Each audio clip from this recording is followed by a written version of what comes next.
Assalamualaikum warahmatullahi wabarakatuh. Perkenalkan, saya Sri Rohartati. Saya adalah mahasiswa S3 Pendidikan Dasar tahun 2012 dan sekarang saya sedang berkuliah di semester pertama pada Pendidikan Dasar Universitas Pendidikan Indonesia. Sekarang saya akan mempresentasikan paparan penelitian saya yang saya lakukan di tempat saya mengajar, yaitu di Universitas Salemba Buana, dengan judul Analisis Penggunaan Metode Blended Learning di Masa Pandemi COVID-19 pada mata kuliah Profesi Guru di lingkungan kampus Universitas Salemba Buana. Latar belakang yang saya ambil adalah pertama adalah keputusan Menteri Pendidikan, Kebudayaan, Riset dan Teknologi, Menteri Agama, Menteri Kesehatan, dan Menteri Dalam Negeri yang menyatakan bahwa tentang panduan penyelenggaraan pembelajaran di masa pandemi coronavirus Diasiasi 2019 atau COVID-19. Yang kedua adalah surat edaran Rektor Universitas Salemba Buana tentang kebijakan pengaturan pembelajaran semester genap tahun 2021-2022 menyampaikan bahwa pembelajaran di masa pandemi COVID-19 dapat dilaksanakan melalui pembelajaran daring atau tatap muka terbatas atau luring dengan mata kuliah tertentu dan dapat dilaksanakan secara daring. Yang ketiga, perubahan metode dari daring menjadi luring terbatas dan daring atau blended learning. Dan yang keempat, latar belakang penelitian saya adalah belum adanya penelitian yang mendalam tentang metode pembelajaran blended learning ini. Kemudian rumusan masalah yang saya ambil yang pertama adalah bagaimana pelaksanaan perkuliahan di kampus Universitas Salemba Buana dalam menggunakan metode blended learning pada masa pandemi COVID-19 pada mata kuliah Profesi Guru. Yang kedua, apa saja faktor pendukung dan penghambat penggunaan metode blended learning pada masa pandemi COVID-19 pada mata kuliah Profesi Guru di kampus Universitas Salemba Buana. Dan tujuan penelitian saya adalah yang pertama menganalisis penerapan pelaksanaan perkuliahan mata kuliah Profesi Guru di kampus Universitas Salemba Buana dengan menggunakan metode blended learning pada masa pasca pandemi COVID-19. Dan tujuan yang kedua adalah menganalisis faktor-faktor pendukung dan penghambat penggunaan metode blended learning pada masa pasca pandemi COVID-19 di kampus Universitas Buana. Metode blended learning adalah dari Rafiga Deni pertama tahun 2018 menyatakan bahwa blended learning merupakan campuran dari berbagai strategi pembelajaran dan metode penyampaian yang akan mengoptimalkan pengalaman belajar bagi penggunanya. Dan yang menurut Sarabibi 2016 menyebutkan blended learning adalah pembelajaran yang mengkombinasikan antara pembelajaran online dengan pembelajaran tatap muka. Pembelajaran menggunakan cara pembelajaran online dan metode tatap muka. Dan Hasana 2018 mengungkapkan bahwa blended learning adalah campuran dari teknologi e-learning dan multimedia. Nah, dari dua pengertian tersebut dapat saya simpulkan bahwa pengertian di atas menyimpulkan bahwa blended learning adalah salah satu metode pembelajaran yang menggabungkan dua metode pembelajaran, yakni pembelajaran secara online dengan pembelajaran secara langsung dan memanfaatkan teknologi berbasis IT. Kemudian mata kuliah Profesi Guru. Mata kuliah ini menyiapkan mahasiswa untuk memahami dasar-dasar kependidikan sebagai profesi guru. Nah, tujuan mata kuliah Profesi Guru adalah agar mahasiswa memahami secara baik tentang pengertian dan konsep dasar profesi pendidikan, kode etik profesi keguruan, organisasi profesi keguruan, sarana dan pengembangan sikap profesional, syarat-syarat menjadi guru profesional, cara menjadi komunikator dan fasilitator, prinsip-prinsip yang akan diperhatikan dalam pembelajaran secara memotivasi siswa, permasalahan yang dihadapi oleh guru dan supervisi pendidikan. Nah, mata kuliah Profesi Guru ini telah diajarkan oleh mahasiswa semester 3 karena semester 3 ada 2 kelas, jadi saya ambil hanya satu kelas, yaitu kelas A01. Kemudian mata kuliah Profesi Guru sangat cocok menggunakan metode learning karena yang pertama, perkuliahan jadi lebih fleksibel, efektif, dan efisien. Yang kedua, kontrol penuh pada mahasiswa. Yang ketiga, tren belajar di masa depan. Jadi metode blended learning ini merupakan salah satu tren belajar di masa depan yang akan datang. Yang keempat, menciptakan pengalaman belajar yang interaktif. Nah, metode penelitian saya adalah metode deskriptif kualitatif.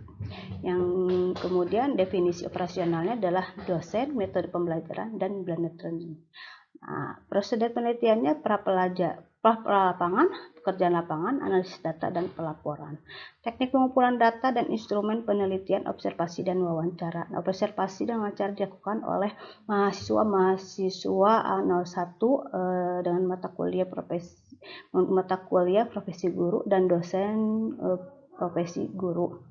Kemudian prosedur analisis data, yaitu reduksi, disajikan, lalu disajikan. Nah, pembahasan. Berdasarkan hasil wawancara, alasan diterapkan metode blended learning ini adalah sebagai solusi dalam membantu mahasiswa untuk memperoleh pembelajaran perkuliahan yang sesuai dengan seluruh mahasiswa menerima dan mendapat kesempatan pembelajaran perkuliahan dan materi yang sama tanpa khawatir ketinggalan materi lagi di dalam perkuliahan. Nah, berdasarkan observasi Universitas Sanglang Buana khususnya jurusan PGSD pada mata kuliah profesi guru telah memenuhi syarat-syarat tersebut, di mana sebelum menerapkan PTMT yaitu perkuliahan terbatas di kampus telah melakukan sosialisasi dengan rektor, para WR, para dekan, ketua jurusan, dan staf TU menyebarkan selembaran surat izin kepada seluruh orang tua mahasiswa, menyiapkan sarana dan prasarana penunjang PTMT seperti alat-alat protokol kesehatan, ramu-ramu, dan penyemprotan disinfektan di segala penjuru Universitas Sanglang Buana. Selain itu, seluruh dosen dan staf tenaga kependidikan di TU di Universitas Sanglang Buana telah melakukan vaksinasi. Sedangkan untuk pelajaran daring kampus menyiapkan sarana dan prasarana seperti laptop dan wifi untuk dosen. Nah, saya melakukan survei terhadap mahasiswa tentang pelaksanaan perkuliahan profesi guru menggunakan metode blended learning. Nah, saya menyurvei mahasiswa sebanyak 20 mahasiswa dengan hasil 60% mahasiswa menyatakan bahwa pelaksanaan perkuliahan profesi guru menggunakan metode blended learning sangat baik dan 40% mahasiswa menyatakan baik pelaksanaan perkuliahan profesi guru menggunakan metode blended learning diterapkan di masa pasca pandemi COVID-19 dan 80% mahasiswa menyatakan metode blended learning sangat cocok diterapkan pada mata kuliah profesi guru dan 20% mahasiswa menyatakan cocok menggunakan metode blended learning digunakan pada mata kuliah profesi guru pada masa pasca COVID-19. Ini terlihat dari diagram di samping berikut ini. Nah, faktor pendukung penerapan metode blended learning. Untuk PTMT adalah penyediaan alat protokol kesehatan yang lengkap dimulai dari alat dan suhu tubuh, hand sanitizer, tempat cuci tangan yang tersedia di setiap gudang kelas atau kelas, di persediaan masker, penyemprotan disinfektan seperti selesai perkuliahan memberikan jarak tempat duduk serta pemberian tanda untuk masuk dan keluar. Kemudian untuk perkuliahan daring untuk dosen khususnya adalah memfasilitasi dosen dengan wifi di kampus, meminjamkan laptop oleh kampus atau jurusan dan kuota internet dari pemerintah, sedangkan untuk mahasiswa diberikan kuota internet setiap bulannya serta dukungan orang tua yang senantiasa memberikan motivasi dan izin belajar dalam perkuliahan PTMT.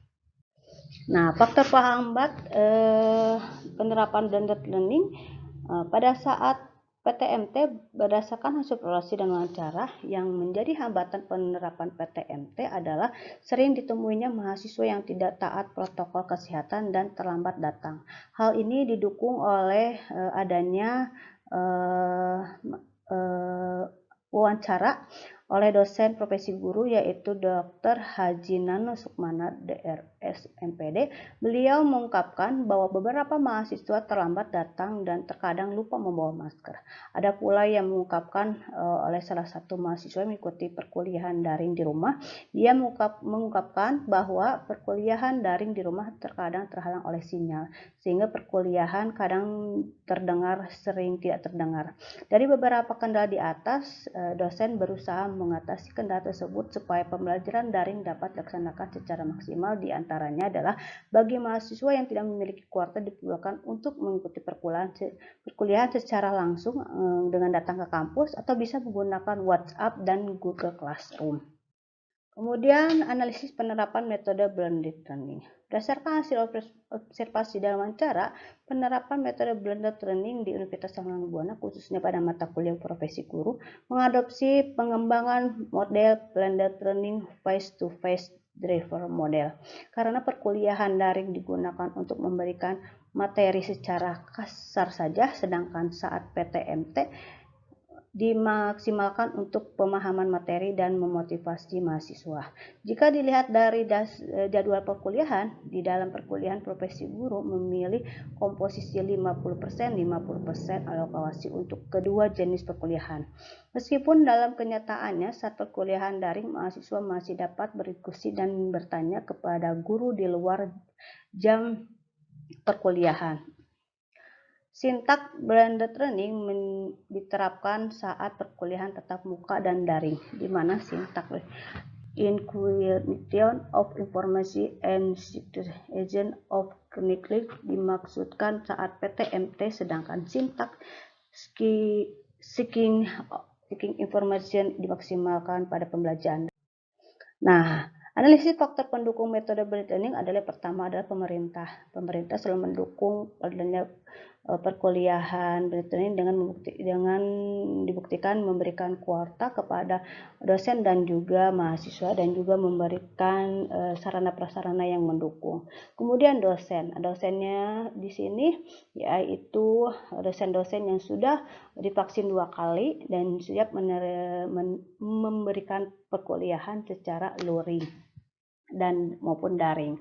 Kemudian teknologi itu berupa laptop, infocus, kemudian wifi yang bisa menyambungkan antara perkuliahan daring dan luring. Kemudian dukungan dari orang tua juga sangat dibutuhkan untuk mendukung perkuliahan metode blended learning ini, yaitu dengan mengizinkan mahasiswa untuk mengikuti perkuliahan di kampus selama pasca pandemi COVID-19. Nah, kemudian analisis faktor penghambat metode blended learning. Yang pertama, waktu. Mungkin waktu bisa dari dengan adanya blended learning, jadi waktu bisa dibagi, jadi ada yang bisa daring dan juga ada yang bisa luring. Jadi terkadang waktu bisa menjadi faktor penghambat metode blended learning. Kemudian koneksi internet yang kadang apabila mahasiswa mengadakan perkuliahan daring, koneksi internet kadang tidak tersambung karena ataupun lelet, jadi perkuliahan jadi menghambat. Kemudian motivasi belajar siswa. Motivasi belajar siswa juga dalam pembelajaran luring mungkin karena lokasinya dari kampus tidak begitu dekat atau jauh, jadi kadang mahasiswa merasa untuk tidak semangat untuk datang ke kampus. Dan untuk mahasiswa yang daring mungkin dengan tidak adanya semangat untuk belajar di rumah karena kurangnya adanya dorongan dari orang tua maupun dari dorongan dari teman. Kemudian orang tua. Nah, orang tua di sini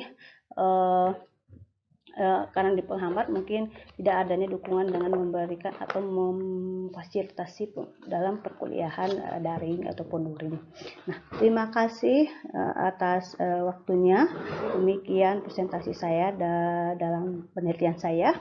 Akhir kata, saya mempunyai kata yang dari Daniel 2021, peran guru dalam pendidikan abad 21 di masa pandemi merencanakan, melaksanakan, menilai, membimbing, dan melaksanakan tugas tambahan. Assalamualaikum warahmatullahi wabarakatuh.